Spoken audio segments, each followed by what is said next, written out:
Veličanstveni krajolik Sjevernog Velebita danas je dobrim dijelom zaštićen granicama istoimenog nacionalnog parka.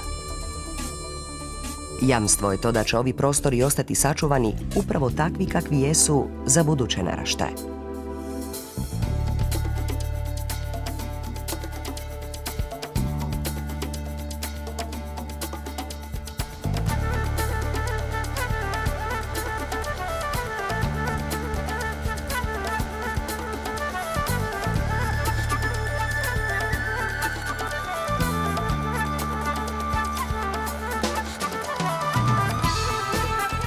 Stanište je to mnogobrojnih biljnih i životinjskih vrsta, koje može i mora ostati sačuvano. Stoga su unutar parka dopuštene samo djelatnosti koje su u suglasju sa okolišem i koje ekološki ne nagrđuju kraj.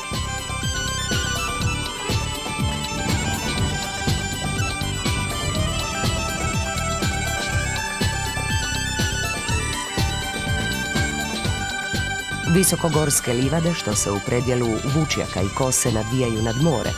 Pašnjaci su 20 konja što slobodno lutaju ovim krajem.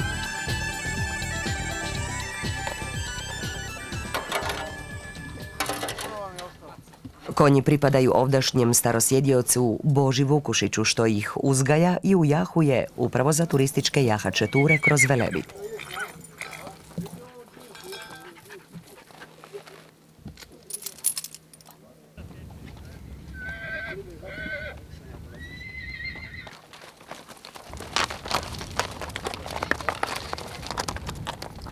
Kakav je to osjećaj kada uz pomoć pametnih i pitomih životinja prolazite iskonskim krajolikom, teško je opisati.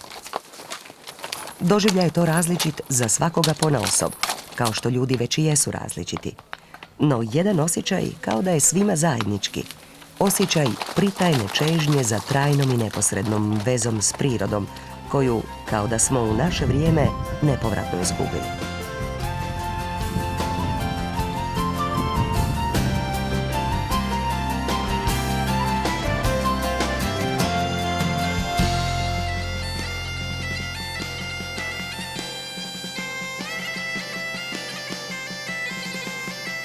Bogatstvo jedne nacije nije moguće izraziti samo novcem.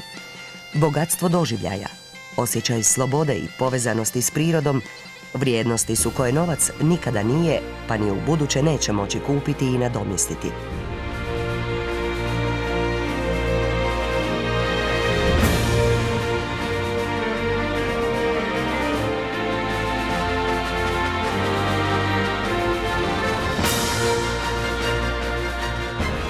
To je svakako i najveće blago koje možemo ostaviti naraštajima što dolaze.